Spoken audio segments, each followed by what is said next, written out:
Live లో చూద్దాం. ఏదో కనిపెట్టిండ్రు అని చెప్పి లీక్లు ఇస్తూ ఉన్నారు. మేమేమి అడిగామంటే ఈ 4 గోడల మధ్యన 4 సన్నాసులు మాట్లాడేందుకు 4 కోట్ల ప్రజల ముందు చర్చ పెడదాం, దూద్ కా దూద్ పానీ కా పానీ అవుతుంది, ఊకే లొల్లేంది బొబ్బేందని అడిగినాం. కానీ ప్రభుత్వం ఎంత భయపడుతుందంటే ఇక్కడ వాళ్ళకు కూడా తెలుసు విషయం, ఇందులో ఏం లేదు, చేసేది లత్కోరు పని కాబట్టి సాటుమాటుకు చేయాలి తప్ప ఓపెన్గా చేస్తే ఇజ్జత్ పోతుంది. అందుకే తప్పించుకోలేక మింగలేక కక్కలేక ఓపెన్గా ఇలానే అసెంబ్లీలో కూడా అడిగినా, పెట్టు దమ్ముంటే చర్చ పెట్టు అసెంబ్లీలోని స్పీకర్ గారిని అడిగినా, చర్చకు రారు. నిన్న రేవంత్ రెడ్డికి ఉత్తరం రాసిన, ఏదో కేసు పీస్ అంటున్నావు కదా, పెట్టు చర్చ అసెంబ్లీలో దమ్ముందా అని అడిగిన, పత్తలేదు. రేపో లేకపోతే ఎల్లుండో ఆయనతో అసెంబ్లీ ఏదో నడిపించినట్టు చేసి తూతూ మంత్రంగా మైకులు వలిగేటట్టేదో సేమ్ సోది ఉపన్యాసాలు చెప్పి అవతల పడతారు తప్ప ఈ విషయం మీద చర్చించే దమ్ము ప్రభుత్వానికి లేదు. అసలు ఫార్ములా ఈ ఏంది, అసలు హైదరాబాద్ ఈ ప్రీ ఏంది, అసలు జరిగింది ఏంది. అందుకే అనివార్య పరిస్థితులు, ఎందుకంటే ప్రభుత్వానికేమో చర్చకు ముందుకొచ్చే దమ్ము లేదు, చర్చలో పాల్గొనే సత్తా లేదు. ముఖ్యమంత్రికి చర్చలో పాల్గొని కళ్ళలో కళ్ళు పెట్టి చూసి ధైర్యంగా ఇది జరిగింది తప్పు అని రుజువుపించే శక్తి లేదు. ఏదో కేసు పెట్టాలనే ఒక సాడిస్ట్ మెంటాలిటీ తప్ప ఇవాళ జరిగిందేందో కనీసం మీ ద్వారానన్నా ప్రజలకు చెప్పాలా. ముఖ్యంగా తెలంగాణ ప్రజలకు ఎవరైతే ఇవాళ మమ్మల్ని ఎవరైనా రోడ్డు మీద గుర్తుపడుతున్నారంటే దానికి కారణం తెలంగాణ ప్రజలు. ఎందుకంటే వారు ఓట్లేస్తే నేను ఇప్పటికీ 5 సార్లు ఎమ్మెల్యేగా గెలిచినవాడిని, ఉప ఎన్నికతో కూడా కలుపుకుంటే 5 ఎలక్షన్లు గెలిచినవాడిని. కాబట్టి తప్పకుండా వారికన్నా నిజాలు చెప్పాలా అన్న ఉద్దేశంతో ఈరోజు ఈ ప్రెస్ కాన్ఫరెన్సు మా సోదరుడు నరేందర్ రెడ్డి గారిని ఆహ్వానించడానికి, అదేవిధంగా మరి ఈ విషయంలో కూడా వాస్తవాలు ప్రజలకు చెప్పడానికే నేను ప్రత్యేకంగా ఈ ప్రెస్ కాన్ఫరెన్స్ నిర్వహిస్తాను. జరిగింది ఏంది మీకు లాస్ట్ టైం కూడా చెప్పాను, మళ్ళొక్కసారి చరివిత చరణం అయినప్పటికీ కొద్దిగా మీకు బోర్ కొట్టినప్పటికీ దయచేసి సావధానంగా వినాలని రిక్వెస్ట్. హైదరాబాదులో ఇండియాలో ఈ car racing, motor sports racing అనేది రావాలని, ఈ క్రీడగా బహుళ ప్రాచుర్యం పొందిన ఈ మోటార్ స్పోర్ట్ రేసింగ్ ఏదైతే ఉందో ఇక్కడికి తేవాలని చాలా ప్రయత్నాలు గతంలో కూడా జరిగినాయి. చంద్రబాబు నాయుడు గారు ముఖ్యమంత్రిగా ఉన్నప్పుడు 2001వ సంవత్సరంలో ఆనాడు ఫార్ములా 1 రేస్ని ఇక్కడికి తేవాలని, చాలామంది మిత్రులు కూడా మీడియాలో ఫార్ములా 1ని ఫార్ములా ఈని కలగాపులగం చేసి వాడుతున్నారు. దయచేసి అందుకే మీకు వివరంగా చెప్తా ఉన్నాను. ఫార్ములా 1, 2, 3, 4 అవేమో regular internal combustion engines, ice engines అంటారు వాటితో జరిగే రేసులు. ఫార్ములా ఈ అంటే ఎలక్ట్రిక్ వాహనాలతో జరిగే రేసు ఫార్ములా ఈ. ఇవన్నీ కూడా FIA కిందికి వస్తాయి, ఫెడరేషన్ ఆఫ్ ఇంటర్నేషనల్ ఆటోమొబైల్స్ అని, దాని కిందికి వస్తాయి. ఎట్లయితే క్రికెట్లో మనకు BCCI, ICC రెండు ఉంటాయి. BCCI అంటే Bharat cricket board of cricket control India, ICC అంటే ఇంటర్నేషనల్ క్రికెట్ కౌన్సిల్. అట్లాగే ఇందులో కూడా 2 అసోసియేషన్స్ ఉన్నాయి. ఒకటి FMSCI, federation of motor sports clubs India, same BCCI మాదిరిగా ఇండియాలో ఒకటి ఉంది. అదే మాదిరిగా మళ్ళీ ఇంటర్నేషనల్గా FIA, ఫెడరేషన్ ఇంటర్నేషనల్ ఆటోమొబైల్. ఆ FIA అనేది ఎపెక్స్ బాడీ, దాని కిందనే F1, F2, F3, F4, FE అంటే ఫార్ములా ఈ. ఈ రేసులన్నీ కూడా వాళ్ళ కిందనే నడుస్తాయి. ఎప్పుడైతే చంద్రబాబు నాయుడు గారు 2001, 2, 3 ఆ ప్రాంతంలో ఈ బర్నీ ఎకెల్స్టోన్ అని ఆయన ఫార్ములా 1 యొక్క CEO ఆయనని కలిసి మీరు హైదరాబాద్కి రండి, మీరు ఇక్కడ రేస్ పెట్టడానికి కావాల్సిన ఏర్పాట్లు నేను చేస్తాను ప్రభుత్వ పరంగా అని ప్రయత్నం ప్రారంభించారు.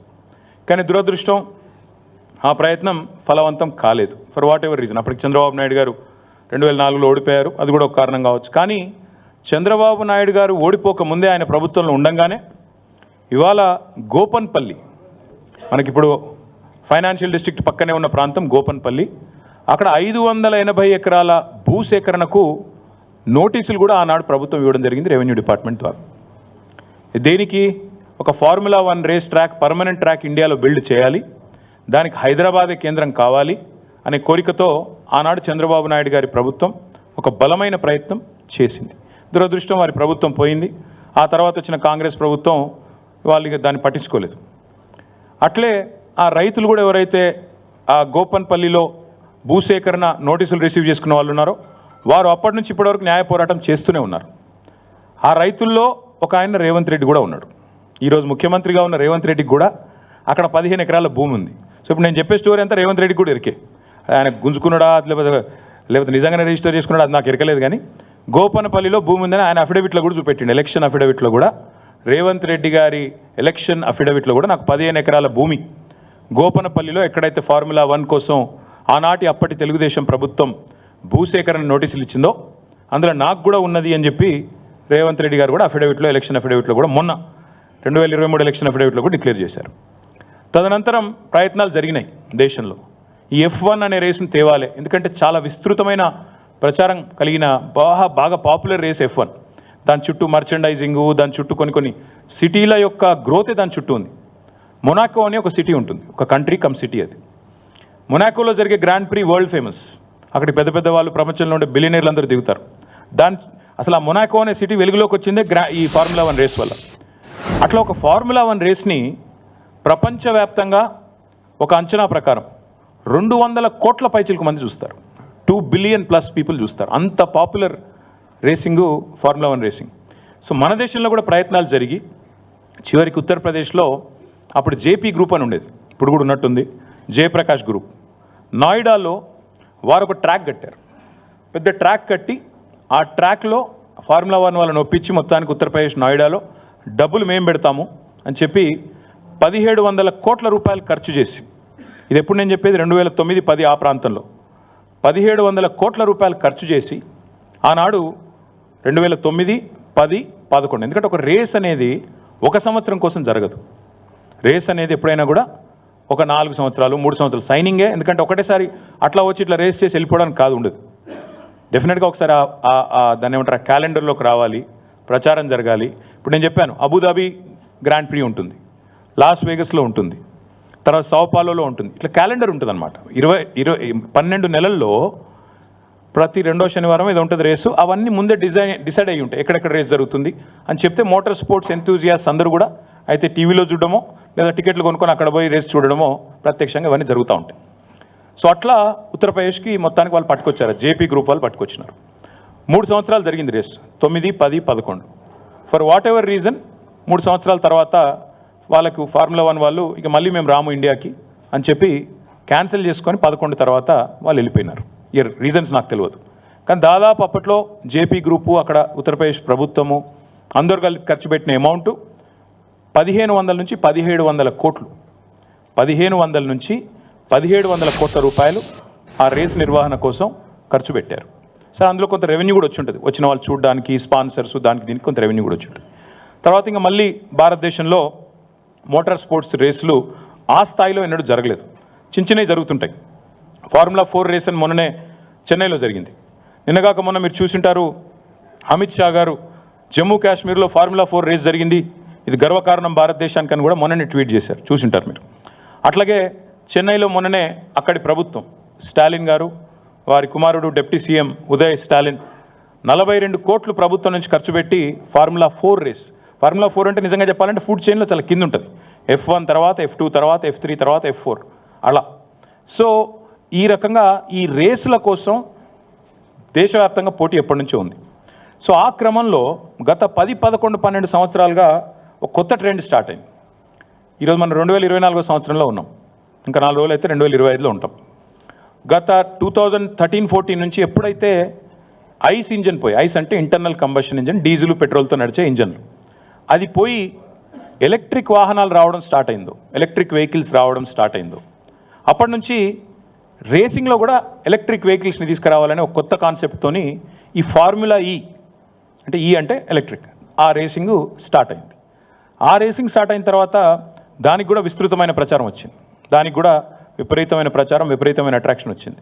సో ఈ క్రమంలో మన గవర్నమెంట్ తెలంగాణలో ఇక్కడ టీఆర్ఎస్ గవర్నమెంట్, బీఆర్ఎస్ గవర్నమెంట్ ఏర్పడిన తర్వాత 2014లో మేము చాలా ఆలోచన చేసినాం, ఏ సెక్టర్స్లో మనం పెట్టుబడులు ఆహ్వానించవచ్చు, ఏ రంగాల్లో మనం విస్తృతంగా తెలంగాణ ప్రయోజనాలను కాపాడవచ్చు.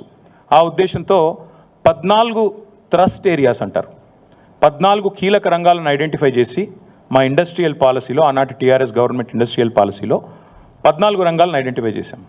అందులో ఒకటి ఆటోమొబైల్ రంగం, అందులో ఒకటి రెన్యూవబుల్ ఎనర్జీ. ఆటోమొబైల్ రంగం, అదేవిధంగా రెన్యూవబుల్ ఎనర్జీ రంగం. ఈ రెండిటి కలయికనే ఎలక్ట్రిక్ వెహికల్స్. అందుకే ఏమనుకున్నామంటే ముందుగా ఎలక్ట్రిక్ వెహికల్ పాలసీ తీసుకొని రావాలి. భవిష్యత్ అంతా కూడా ఎలక్ట్రిక్ వాహనాలది అవుతుంది. ప్రజలు ఈ కాలుష్యంతో సతమతం అవుతూ ఉన్నారు. ముఖ్యంగా ఈ వెహిక్యులర్ పొల్యూషన్ ఏదైతే ఉందో మనం చూస్తూ ఉంటాం. ఎప్పుడైనా బండి మీద పోతుంటే ముంగట బస్సు గుప్పమని ముఖం మీద పొగొడితే ముఖం అంతా మసైపోతుంది. కాబట్టి భవిష్యత్ అంతా ఎలక్ట్రిక్ వాహనాలదే. ఎలక్ట్రిక్ బస్సులు కానీ ఎలక్ట్రిక్ కార్లు కానీ బహుళ ప్రాచుర్యం పొందుతాయి. ఇవి భవిష్యత్తులో ఫార్ములా 1 ఉండకపోవచ్చు, ఉంటే గింటే మళ్ళీ ఫార్ములా ఈ రేసే ఉంటుందని చెప్పి మనం ఈ క్రమంలో, అంటే మళ్ళీ ఒక ఎగ్జాంపుల్ చెప్తా ఉన్నా, అది కూడా చంద్రబాబు నాయుడు గారు చెప్తా ఉన్నా. చంద్రబాబు నాయుడు గారు ముఖ్యమంత్రిగా ఉన్నప్పుడు 2001లో జినోమ్ వ్యాలీ అని ఒకటి పెట్టారు షామీర్పేట దగ్గర, తుర్కపల్లి దగ్గర పెడితే ఈరోజు ఆ జినోమ్ వ్యాలీ నుంచి ప్రపంచవ్యాప్తంగా మనకి వ్యాక్సిన్ల ఉత్పత్తికి అదొక కేంద్రమైంది, ఒక హబ్ అయింది. అంటే మొక్క ఒకరు నాటొచ్చు, విత్తనం ఒకరు పెట్టొచ్చు, కానీ దాని ఫలాలు అల్టిమేట్గా భవిష్యత్ తరాలకు అందుతాయి. అట్లా ముందు చూపుతో కొన్ని కార్యక్రమాలు ప్రభుత్వాలు చేయాలి, చేస్తాయి. బుద్ధున్న ప్రభుత్వం అంటే చేస్తుంది. మేము కూడా ఏమనుకున్నామంటే తెలంగాణలో కేసీఆర్ గారి నాయకత్వంలో ఆటోమొబైల్ మరియు ఈ రెన్యూవబుల్ ఎనర్జీ ఎలక్ట్రిక్ వెహికల్స్ దీనికి తెలంగాణ భారతదేశంలోనే కేంద్రంగా ఉండాలి అనే ఎజెండాతో ప్రయత్నాలు ప్రారంభించినాం. ప్రారంభించే క్రమంలో స్టడీ చేశాం. చెన్నైలో ఒక ఆటోమొబైల్ కేంద్రం ఉంది. అక్కడ చాలా కంపెనీలు, ఫోర్డ్ లాంటి కంపెనీలు మ్యానుఫ్యాక్చరింగ్ పెట్టాయి. అట్లాగే పూణేలో కొన్ని ఆటోమొబైల్ పార్ట్స్ తయారు చేసే కంపెనీలు అంతా కూడా అక్కడ ఉన్నాయి. మరి మనం ఏం చేయొచ్చు అని ఆలోచించినప్పుడు మనకు సముద్ర తీరం లేదు, ఈకోసిస్టమ్ లేదు, మరి ఏం చేయాలి అని ఆలోచించి ఎలక్ట్రిక్ వాహనాలను బలంగా ప్రోత్సహిద్దాం, వాటికి సంబంధించిన మొత్తం ఈకోసిస్టమ్ అంతా ఇక్కడే డెవలప్ చేద్దామన్న ఎజెండాతో ఆ క్రమంలో హైదరాబాద్కి ప్రాచుర్యం రావడానికి, హైదరాబాద్ని ప్రపంచ పటంలో ఎలక్ట్రిక్ వెహికల్ ఎంతూజియాస్ట్ దృష్టిలో పెట్టడానికే ఫార్ములా ఈ రేస్ వాళ్ళని అప్రోచ్ అయిన తర్వాత జరిగింది ఏంటి అంటే, మీకు ఒకసారి సీక్వెన్స్ చెప్తాను నేను. మనము వాళ్ళతోన అప్రోచ్ అయ్యి ఒక మొట్టమొదటి అగ్రిమెంట్ ఎప్పుడు సైన్ చేశామంటే 25 అక్టోబర్ 2022. ఇది వరుసగా 4 సీజన్స్ కోసం సైన్ చేశాం. ఇదేదో రేసు కోసమో, రేస్ నుండి వచ్చే గ్లామర్ కోసమో చేసింది కాదు. రేస్ చుట్టూ ఒక తెలంగాణ మొబిలిటీ వ్యాలీ అనేది ఏర్పాటు చేయాలి, జినోమ్ వ్యాలీ మాదిరిగా. అందులో ఇన్నోవేషన్ జరగాలి, రీసెర్చ్ జరగాలి, మ్యానుఫ్యాక్చరింగ్కి తెలంగాణ హబ్ కావాలి. ఎలక్ట్రిక్ వాహనాలకు భారతదేశంలో అడ్డా ఎక్కడుంది అంటే తెలంగాణ ఉంది అని ప్రపంచం మాట్లాడుకోవాలి. ఇది మా ఎజెండా. దానికోసమే ఇదంతా కూడా చేసి మేము ఫార్ములా ఈ వాళ్ళతో సంప్రదించి వాళ్ళు రామన్నారు. ముందు మాకు ఇండియాలో ఫార్ములా 1 గతంలో చేదు అనుభవం ఉంది కాబట్టి మేము రాము, ఇండియాలో ఇన్ఫ్రాస్ట్రక్చర్ ఆ స్థాయిలో ఉందా అన్నారు. వారిని ఒప్పించడానికి చాలా ప్రయత్నాలు చేయాల్సి వచ్చింది. వారిని ఒప్పించడానికి, వారిని కలవడానికి చాలా తంటాలు పడి మొత్తానికి ఒప్పించినాం. సియోల్ లాంటి నగరాలతో పోటీపడి సాధించి హైదరాబాద్కి, అంటే ఇది భారతదేశం యొక్క ఈవెంట్, ఇది ఒక హైదరాబాద్ ఈవెంటో తెలంగాణ ఈవెంటో కాదు.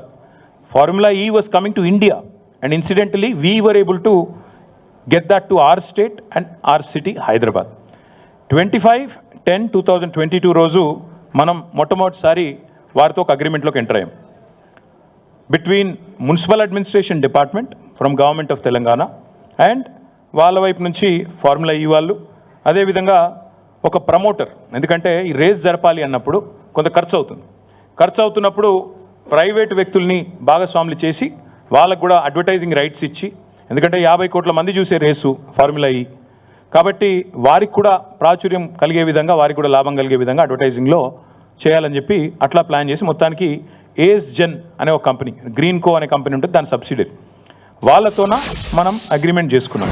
మొత్తం అన్నీ క్లియర్గా రాసుకున్నాం. అగ్రిమెంట్లో ఏం హేరాఫేరీ లేదు, ఏం నాగర్ అగ్రిమెంట్ కాపీ కూడా ఉంది, ఇంకా ఇంత ఉంది, అది అందులో అన్నీ ఉన్నాయి. ఒకవేళ గొడవ అయితే ఎడుకోవాలి, ఏ కోర్టుకోవాలి, ఏ ఆర్బిట్రేటర్ కోవాలి, అవన్నీ కూడా అలా రాసుకొని ఇది 22 అక్టోబర్లో మనకు ఒప్పందం అయింది. 23 జనవరిలో 23 ఫిబ్రవరి 10 అప్పుడు రేస్ కూడా బ్రహ్మాండం కండక్ట్ చేశాం. ఒక రేస్ అంటే కేవలం ఆ ఒక్కరోజు కోసం జరిగిన రేస్ కాదు, దాని చుట్టూ ఆ వారం అంతా కూడా మొబిలిటీ వీక్ అని సెలబ్రేట్ చేశాం. అందులో ఇన్వెస్ట్మెంట్లు అనౌన్స్ చేశాం.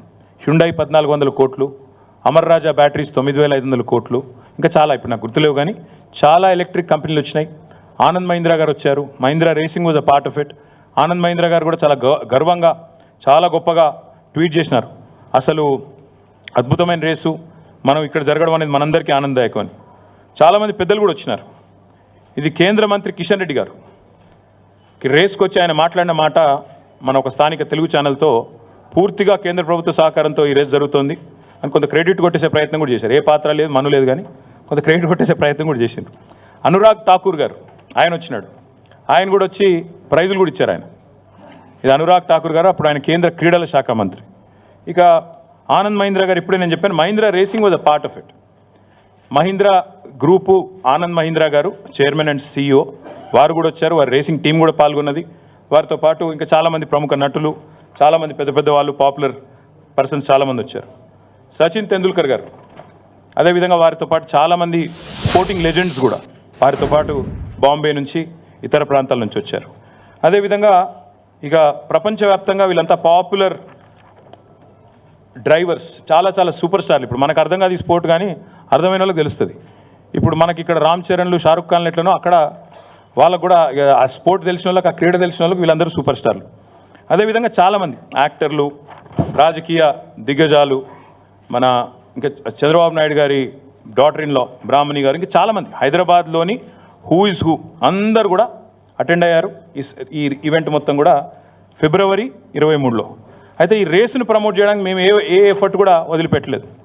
ఇది బాంబేలో గేట్వే ఆఫ్ ఇండియా కాడ ఆ రేస్ కార్ను డిస్ప్లే చేస్తూ దీనికి పబ్లిసిటీ ఇవ్వడానికి, బాంబే నుంచి కూడా విజిటర్స్ని అట్రాక్ట్ చేయడానికి అక్కడ పెడితే మహారాష్ట్ర ముఖ్యమంత్రి ఏక్నాథ్ షిండే, అప్పుడు కేంద్ర ఉపరితల రవాణా శాఖ మంత్రి నితిన్ గడ్కరీ గారు, వారందరూ కూడా వచ్చి ఈ రేస్ మా దగ్గర పెట్టాలి బాంబేలో, మీరు ఎట్లా కొట్టుకుపోయినరు అని ఆ రోజు వాళ్ళతో మైక్లనే లొల్లి కూడా పెట్టుకున్నారు. నెక్స్ట్ ఇయర్ మా దగ్గర పెట్టాలని చెప్పి కూడా అడిగారు.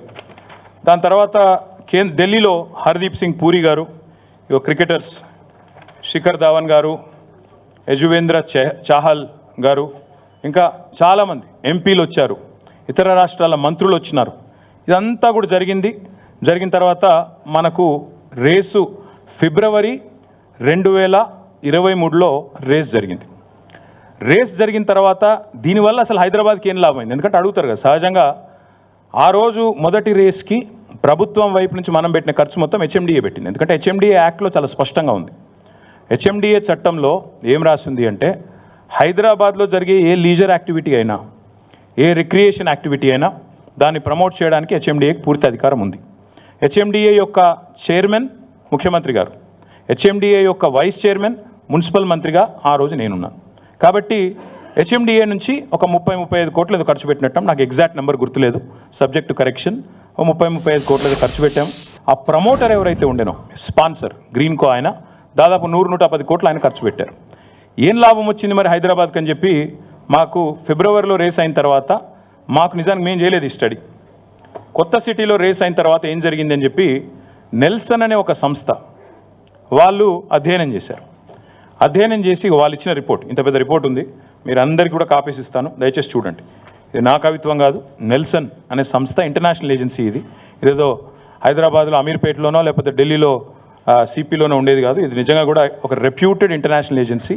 వారు ఇచ్చిన రిపోర్ట్, వారు ఏం చెప్పారంటే, హైదరాబాద్ నగరానికి ఈ రేస్ వల్ల, ఫిబ్రవరి 23లో జరిగిన రేస్ వల్ల $82 మిలియన్ ఎకనామిక్ బెనిఫిట్ వచ్చింది నగరానికి.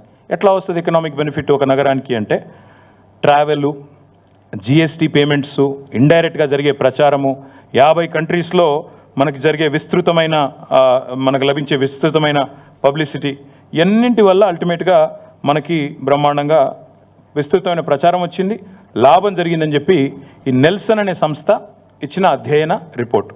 సో జరిగిన ఖర్చు మొత్తం కలిపి ప్రైవేట్ ఆయన పెట్టింది 100-110 కోట్లు, మన ప్రభుత్వం ఆనాడు HMDA రూపంలో పెట్టింది 35-40 కోట్లు, పెట్టిన ఖర్చు మొత్తం 150 కోట్లు అయితే $82 మిలియన్ లాభం జరిగింది అని చెప్పి నెల్సన్ రిపోర్ట్ చెప్పింది. అంటే అర్థం ఏంటి? $82 మిలియన్ అంటే ఈ రోజు లెక్క ప్రకారం తీసుకుంటే కూడా 700 కోట్లు.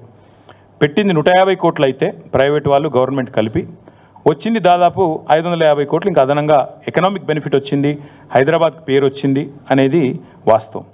అయితే ఇక్కడ ఏం జరిగింది అంటే, హైదరాబాద్కి పేరు వచ్చింది కానీ ఆ ప్రమోటర్ ఆయన గ్రీన్కో అంటే ఆయన, నాకు పైసలు రాలేదు, ఎందుకంటే హైదరాబాద్ పేరు వచ్చింది, మీ సిటీకి పేరు వచ్చింది, మీ గవర్నమెంట్కి పేరు వచ్చింది.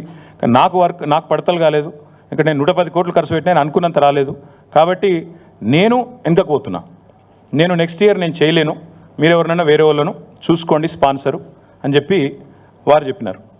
చెప్పిన తర్వాత ఏమైంది, మేము ఇక 2023 was a busy year for us. ఎందుకంటే ఒకవైపు ఎలక్షన్లు, ఇంకోవైపు ఎలక్షన్ రన్అప్లో చేయాల్సిన చాలా కార్యక్రమాలు ఇవన్నీ ఉంటాయి కదా. సో ఆ క్రమంలో మేమున్నాం. జూన్ మాసం కల్లా అప్పుడు ఇంకా ప్రమోటర్ బ్యాక్అవుట్ అయింది. నాకు ఒక్క నిమిషం మీకు క్లియర్గా చెప్తాను. వీళ్ళు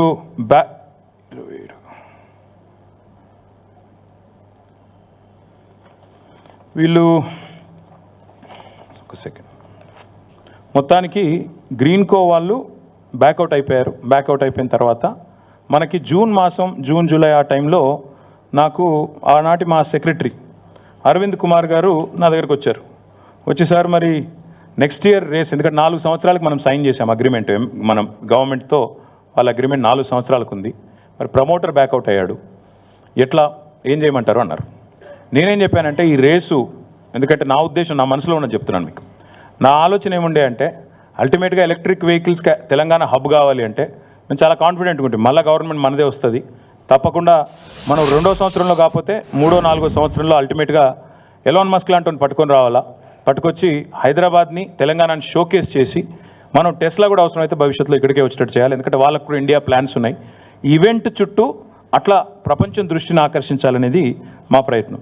కాబట్టి ఆ రన్అప్లో నేనేం చెప్పానంటే జూన్ జూలైలో మరి వాళ్ళు అడుగుతున్నారు ప్రమోటర్ బ్యాక్అవుట్ అయ్యాడు ఏం చేయాలంటే, ఓ పని చేయండి, ప్రమోటర్ వెతుకుదాము, డోంట్ వరీ, ఆయన కాకపోతే ఇంకొక 2-3 ఎత్తుకుదాము, ఒకరు కాకపోతే 2-3 ఎత్తికి 100 కోట్లు కట్టాలి అంతే కదా, కడదాం, 100-110 కోట్లు పెద్ద ఇష్యూ కాదు, ఎత్తుకుదాం లేండి అని చెప్పి నేను ధైర్యం చెప్పాను.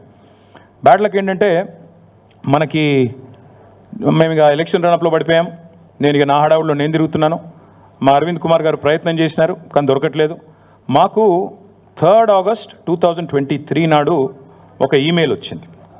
దిస్ ఇస్ ద ఈమెయిల్, చదివి వినిపిస్తాను. ఇది ఫార్ములా ఈ వాళ్ళ నుంచి నాకు ఒక ఈమెయిల్ నాకు రాశారు. Copy to Arvind Kumar, special chief secretary, minister నేను అన్నాడు. నాకేం రాశారంటే completion of contractual agreements between formula E race and Telangana government, ఇవన్నీ ఉన్నాయి. నేను ఏం రాస్తారంటే ఆయన, first of all, having followed the recent news, I'd like to send my admiration on how government of Telangana has navigated challenging situation, etc., etc. I'm reaching out to you as I feel compelled అంటూ ఆయన డబ్బులు మనం ఇంకా ప్రమోటర్ని ఎత్తుకలేకపోయాము, ఒక స్పాన్సర్ని ఎత్తుకలేకపోయాము, కాబట్టి ఇది 3 August అని చెప్పి నెక్స్ట్ ఇయర్ మీరు కనుక నెక్స్ట్ ఇయర్ క్యాలెండర్లో మీరు ఉండాలనుకుంటే ఆయన చెప్పింది ఏమంటే 16 ఆగస్ట్ లోపల మీరు దయచేసి మాకు చెప్పండి మీకు కావాలా వద్దా అని చెప్పి వారు ఇవన్నీ కూడా కాపీస్ మీకు ఇస్తాను. నా దగ్గర ఇలా దాచడానికి ఏం లేదు, మీకు అన్ని కాపీస్ ఇస్తాను, దయచేసి మీరు చూసుకోండి. ఇవన్నీ ఇచ్చిన తర్వాత మీరు కావాలంటే ఎప్పుడంటే అప్పుడు మళ్ళీ ఫోన్లో మాట్లాడొచ్చు, నాతో జూమ్ కాల్లో ఉండొచ్చు అని ఆల్బర్టో లాంగో, ఈయన founder and chief championship officer of formula ఈ, ఆయన రాసిన లెటర్ 3 ఆగస్ట్ 2023. దాని తర్వాత మాకు ఇక అప్పుడు ఉన్న ఎలక్షన్ రడప్లో నేనున్నాను. నేనేం చెప్పానంటే అరవింద్ కుమార్ గారికి ఒక పని చేద్దాం, హెచ్ఎండిఏ యాక్ట్లో మనకు లీజర్ యాక్టివిటీ కానీ రిక్రియేషన్ కానీ ఇవన్నీ కూడా ప్రమోట్ చేసేదానికి అవకాశం ఉంది. 55 కోట్లు ముందు కడదాం మనం, ఎందుకంటే రేస్ ఆపుకోవాలి మనం. ఇంపార్టెంట్ పాయింట్ ఏంటంటే ఇక్కడ రేస్ మన దగ్గర ఉండాలి, పోనీయద్దు. ప్రమోటర్ని ఎత్తుకుదాం, ఏముంది మళ్ళీ గవర్నమెంట్లోకి వస్తాం మనం. దయచేసి మనం తర్వాత నవంబర్ 29 తర్వాత మన అధికారంలోకి వచ్చిన తర్వాత ఎవరో ఒకరు నేను పట్టుకుంటాను బ్రదర్, మీరు వరి కాకండి.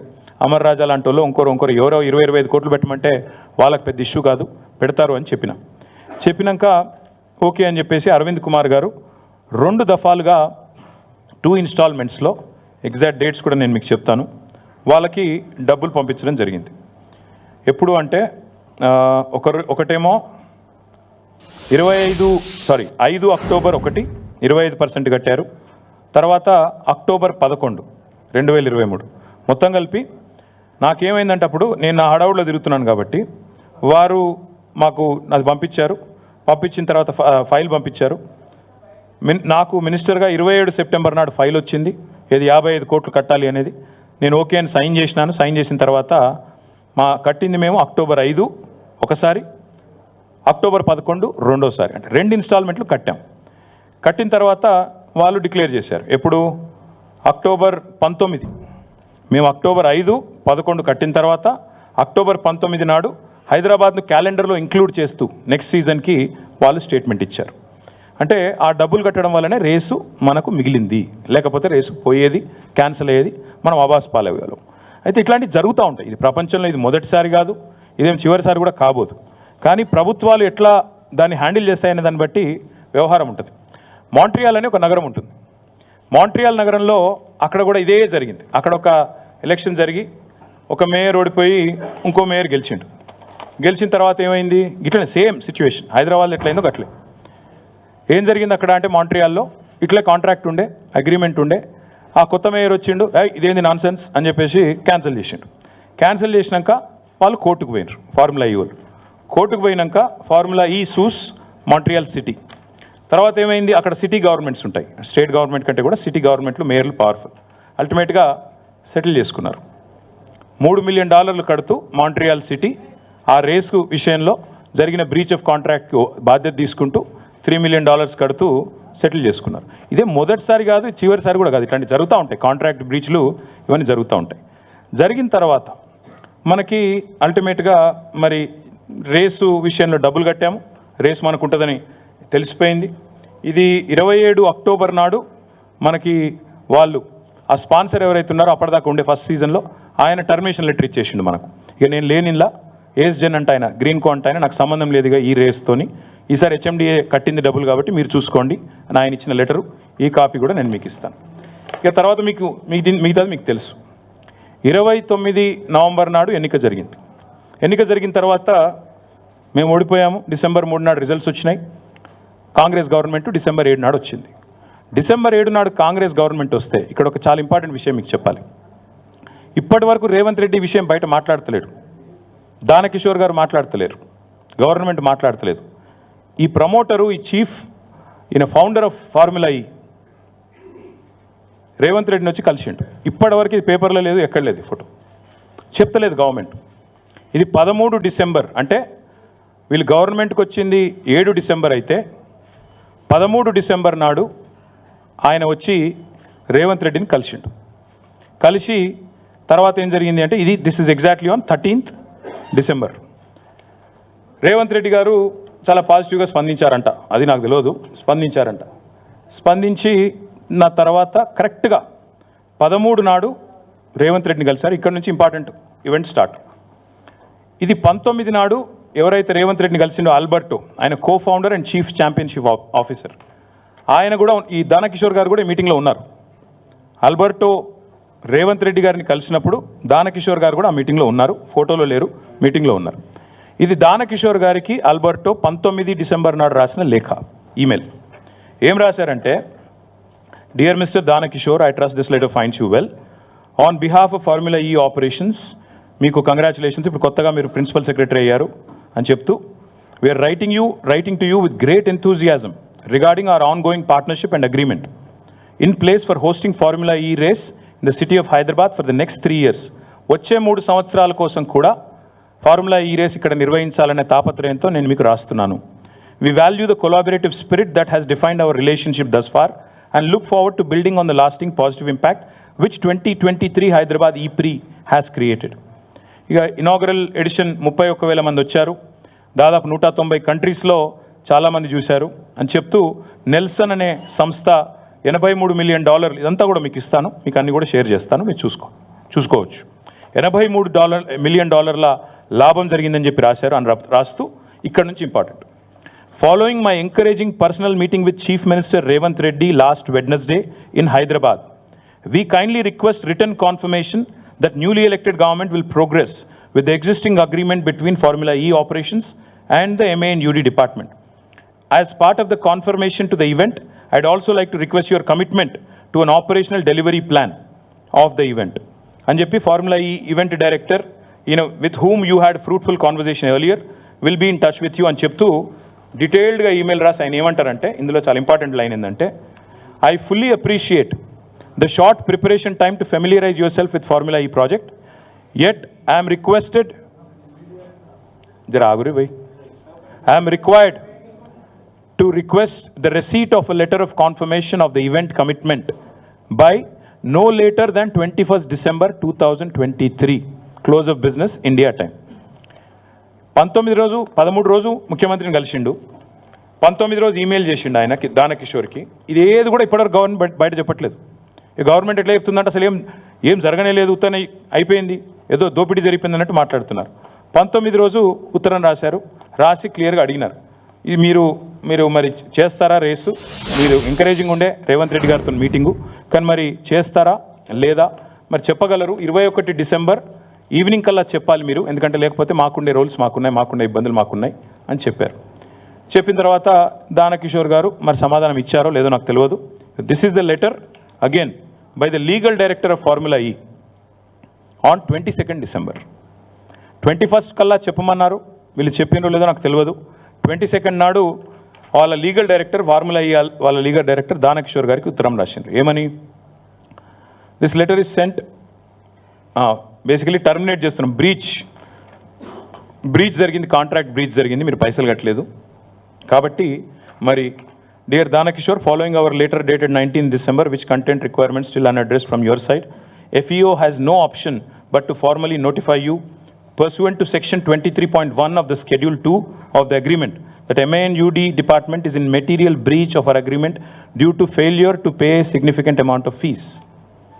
ఇక్కడ విచిత్రమైన విషయం ఏంటంటే ఇది మీరు వినండి దయచేసి.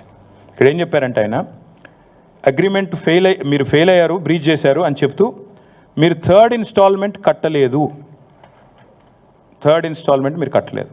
అంటే మొదటి 2 ఇన్స్టాల్మెంట్లు ఏదైతే మనం పంపామో 5 అక్టోబర్ 11 అక్టోబర్ ఇందాక నేను చెప్పిన 55 కోట్లు అవి ముట్టినాయి, ఆ పైసలు మా దగ్గరికి వచ్చినాయి, కానీ థర్డ్ ఇన్స్టాల్మెంట్ మీరు కట్టలేదు కాబట్టి ఇక్కడ మేము విధిలేని పరిస్థితుల్లో FE is entitled to terminate the agreement effective immediately. We ask you to remedy the above breach by no later than close of business 26 December 2023. ఇంకో 4 రోజులు సమయం ఇస్తున్నాము, మీరు చేయగలిగితే చేయండి, సాల్వేజ్ చేయండి అని చెప్పారు. కానీ వీళ్ళు చేయలేదు. ఇక్కడ ఇంపార్టెంట్ పాయింట్ ఏంటంటే చాలా స్పష్టంగా వాళ్ళు రాసింది, లీగల్ డైరెక్టర్ రాసిన లెటర్ ఇది దానకిషోర్కి. 2 ఇన్స్టాల్మెంట్లు ముట్టినాయి పైసలు, 3వ ఇన్స్టాల్మెంట్ పైసలు మీరు కడతలేరు కాబట్టి బ్రీచ్ చేస్తున్నారు. అంటే 55 కోట్లు ఇటు పోయినాయి అటు పోయినాయి, అందులోకెళ్ళి వీళ్ళు తీసుకున్నారు, ఇన్లేలు పెట్టినారు ఆన్లైన్లు పెట్టిన అనేది సన్నాస్ మాటలు మాట్లాడుతున్నారో అంతా ఫాల్తూ మాటలు, లత్కోర్ మాటలు అని స్పష్టంగా ఫార్ములా ఈ వల్ల లీగల్ డైరెక్టరు మన సెక్రటరీ గారికి, మన MANUD సెక్రటరీ గారికి పంపిన లేఖ. ఇక దాంతోపాటు ఇక్కడ ఇంపార్టెంట్ పాయింట్ ఏంటంటే ఇక్కడ మనకి ఇది ఇంకా ఇంపార్టెంట్. ఇందాక నేను చెప్పాను మీకు BCCI, ICC, అట్లాగే ఇక్కడ కూడా FMSCI, FIA అని ఉంటాయి.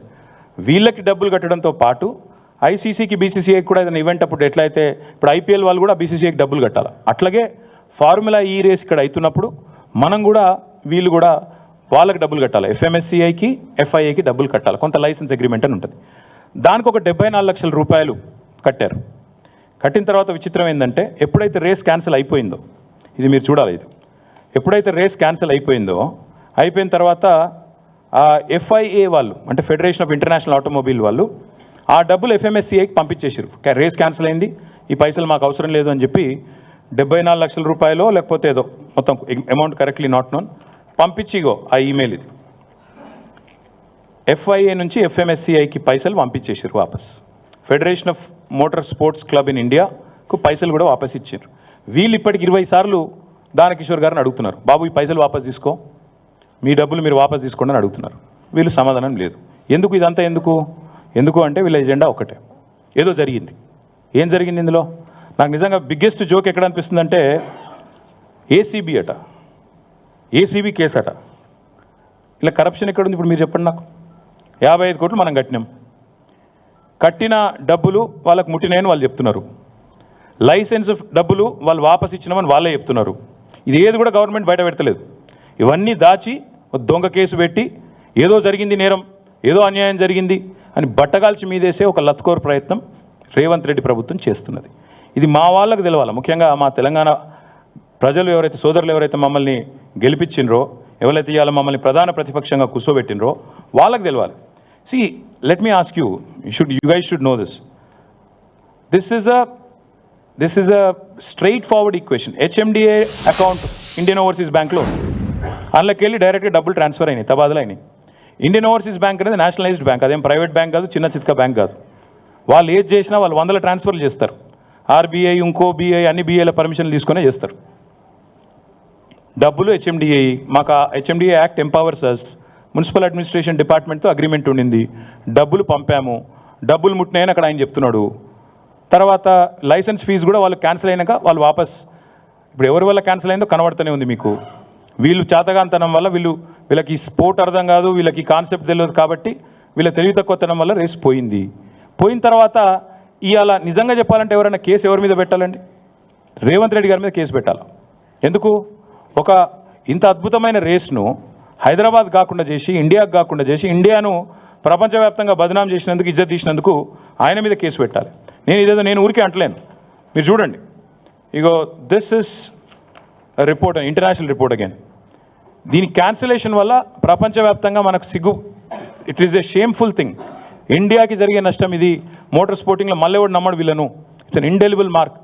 ఇది మంచిది కాదు వీళ్ళకి అని చెప్పి రేసర్లు, రేస్ డ్రైవర్లు వాళ్ళందరూ మాట్లాడిన మాట.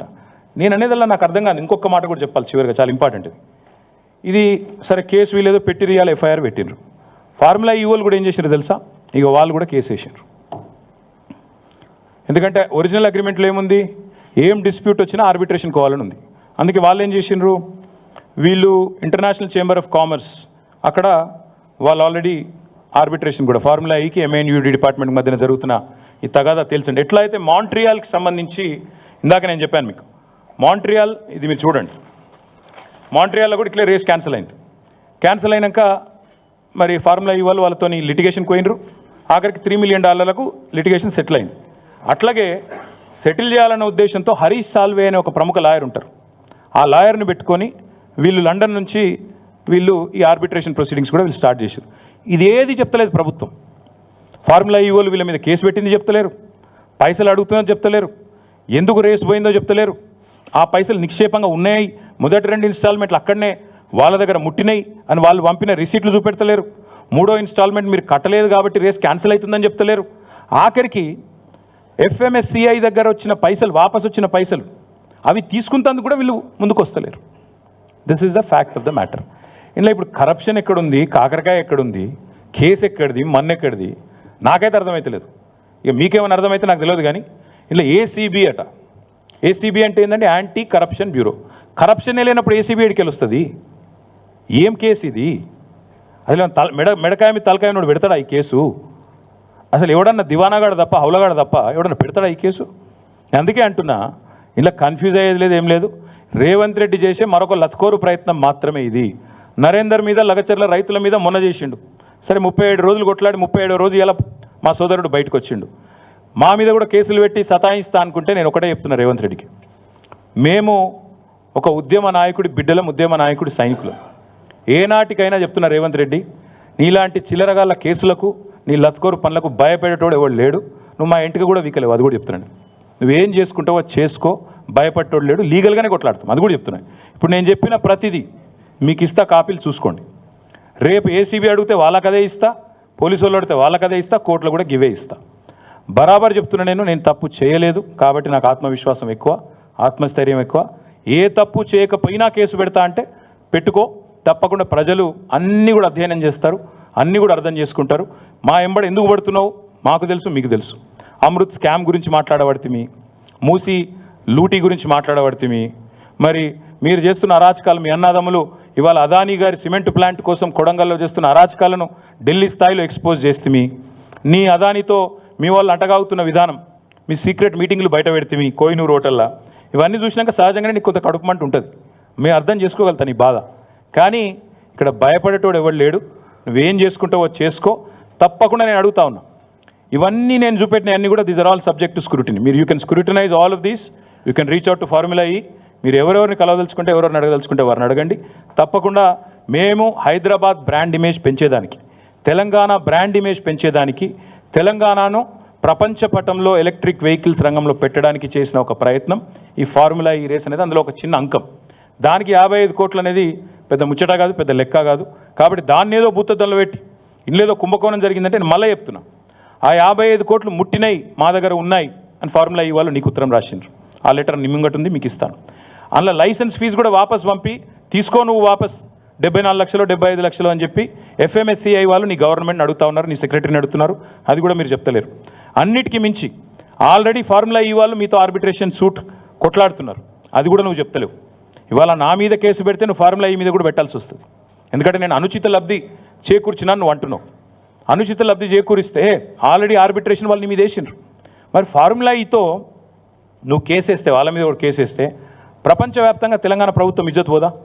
ఇంత ఫ్రివలస్ కేసు, ఎంత హౌలా అయినా, ఎంత హౌలా ప్రభుత్వం ఇది అని చెప్పి తెలంగాణ ప్రభుత్వం లాఫింగ్ స్టాక్ కాదా ప్రపంచవ్యాప్తంగా? Will this not bring international shame to India? అసలు వీళ్ళకు మోటార్ స్పోర్ట్స్ అంటేనే తెలియదు, మూర్ఖులు, రాజకీయ పరిజ్ఞానం లేని వాళ్ళు అని అనుకోరా? ప్రపంచంలో నవ్వుకోరా? కాబట్టి రేవంత్ రెడ్డి గారికి నేను కోరేది, కేసు పెట్టదలుచుకుంటే పెట్టుకో, కానీ ప్రపంచవ్యాప్తంగా తెలంగాణ పరువు తీయకు. ఇప్పటికే రోజు దివ్యమైన తెలంగాణను, దివాలా తెలంగాణ అని మాట్లాడుతున్నారు. ఇంకోవైపు ఇట్లాంటి చిల్లర ప్రయత్నాలు. మేము భయపడం, లీగల్గా ఎదుర్కొంటాం.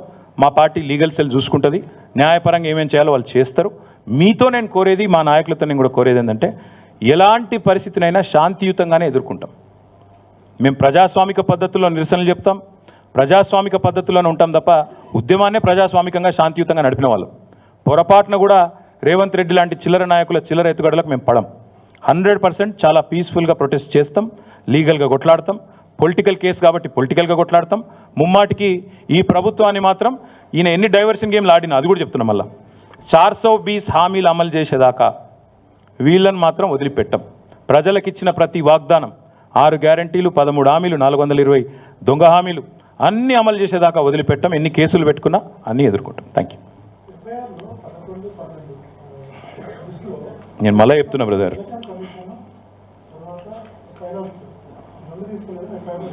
బ్రదర్, ఎఫ్ఐఆర్ సంగతి లీగల్గా చూసుకుంటాం. నేను నీ కేసు గురించి చెప్పిన, అసలు ఏసీబీ కేసు పెట్టే అర్హత లేదని నేను అంటున్నా. కరప్షనే లేకపోతే యాంటీ కరప్షన్ ఎక్కడదా? ఎఫ్ఐఆర్ ఎక్కడిది? ఖచ్చితంగా ఏం చేయాలో లీగల్గా చూసుకుంటాం. ఇక ఎఫ్ఐఆర్లో ఉత్పాతలు నేను లాయర్ కాదు. అదే చెప్తున్నా బ్రదర్, ఈ లీకు వీరులు, ఒకప్పుడు గ్రీకు వీరుడు అని పాట ఉండేది, అట్లా ఇప్పుడు రేవంత్ రెడ్డి అంటే ఆయన లీకు వీరుడు. సీదా అసెంబ్లీలో మాట్లాడదాం రారాబాయ్ అంటే రాడు.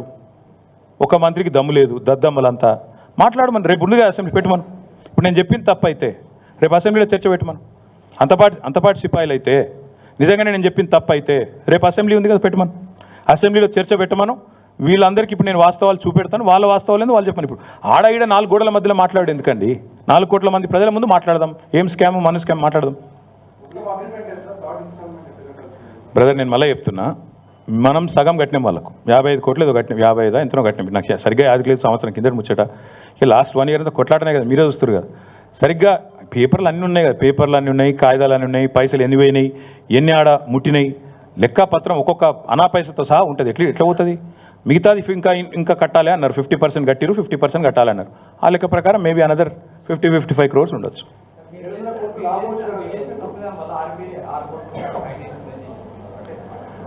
ఎవరు చెప్తున్నారు? గవర్నమెంట్ ఎక్కడ చెప్పింది? ఒక్క మంత్రి అయినా కెమెరా ముంగటికి వచ్చి మాట్లాడినా అంతా లీకు వీరులు. 6 కూర్చొని 7 కూర్చొని లీకులు వచ్చిన ఒక్కనైనా రమ్మని ముంగటికి. రేపు చర్చ పెట్టమని రాదు. నేనేమంటున్నా, మళ్ళీ అడుగుతున్నా, రేపు అసెంబ్లీలో చర్చ పెట్టు, ముఖ్యమంత్రిని మాట్లాడమని దమ్ముంటే. నిజంగా అంతా నేను తప్పు చేసింటే నేను మాట్లాడతా, అసెంబ్లీలో నేను మాట్లాడతా, నేను మెంబర్ని. రేపు అసెంబ్లీ ఉంది, సస్పెండ్ చేయి, మిగతా బిజినెస్ సస్పెండ్ చేసి పెట్టు. నేను వద్దంటున్నా. రేపు అర్ధరాత్రి 12 దాకా నడిపి, లేదా ఎల్లుండి నడిపి, నిన్నోడు కొట్టి, లేదా 15 రోజులు పొడిగించు. మొదలు 10 రోజులు అవసరమైతే అన్ని ప్రజా సమస్యలు కూలంకషంగా మాట్లాడదాం. రైతు భరోసా, 6 గ్యారంటీలు అన్నీ మాట్లాడదాం. లాస్ట్ 5 రోజులు నీ ఇష్టం. ఒకరోజు ఇది పెట్టు, ఫార్ములా ఇవి పెట్టు, ఇంకో రోజు లగచర్ల పెట్టు, ఇంకో రోజు ఫోన్ ట్యాపింగ్ అంటున్నావు అది పెట్టు, నీ ఇష్టం అనేది పెట్టు. నిన్ను ఎవడు ఆపిండు? పెట్టు, వీఆర్ రెడీ.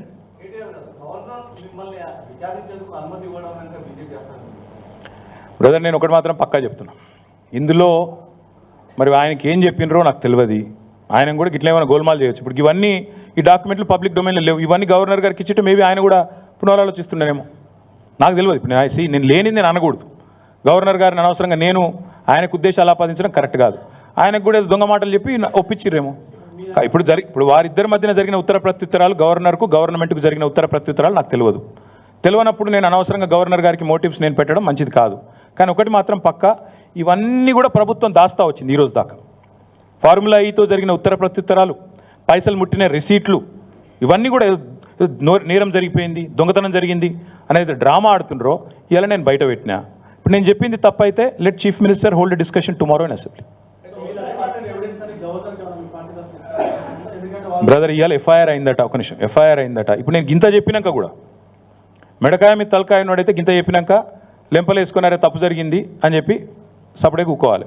ఇక నేను బుద్ధి తక్కువని, నేను ఎవరినైతే వాడిని అరెస్ట్ చేస్తా, ఎల్ఎన్టీ సిఎఫ్ఓని కూడా అరెస్ట్ చేస్తా, ఆయన కేవలం ఒక మాట అన్నాడు కాబట్టి నాకు నచ్చలేదు కాబట్టి నేను అరెస్ట్ చేస్తా అనే మూర్ఖులతో ఏం మాట్లాడతాం?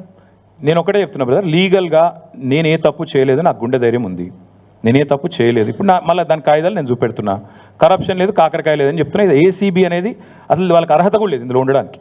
Anti corruption bureau has no right to be a part of this investigation because there is no corruption.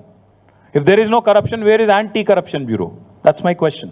So therefore, all I'm saying is, we'll face it legally. Whatever it is, we'll face it legally and politically. Thank you.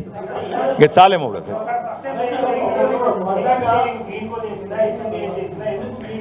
ఇంకా చాలా ఉన్నది కథ. ఇప్పుడు ఎందుకు ఇంత చెప్పినా కదా మళ్ళీ మేము ఇట్లే మూవ్ అవుతాం, మేము ఇట్లే మూవ్ అవుతాం, వాళ్ళు అట్లా మూవ్ అవుతారు, మేము ఇట్లా మూవ్ అవుతాం. దమ్ముంటే చేతనైతే రేవంత్ రెడ్డి అనేటోడు మొగోడు అయితే ముందు ఓఆర్ఆర్ ఫస్ట్ ఆ టెండర్ క్యాన్సిల్ చేయమనండి, ఫస్ట్ అది క్యాన్సిల్ చేయమనండి, ఆ తర్వాత విచారణ చేయమనండి.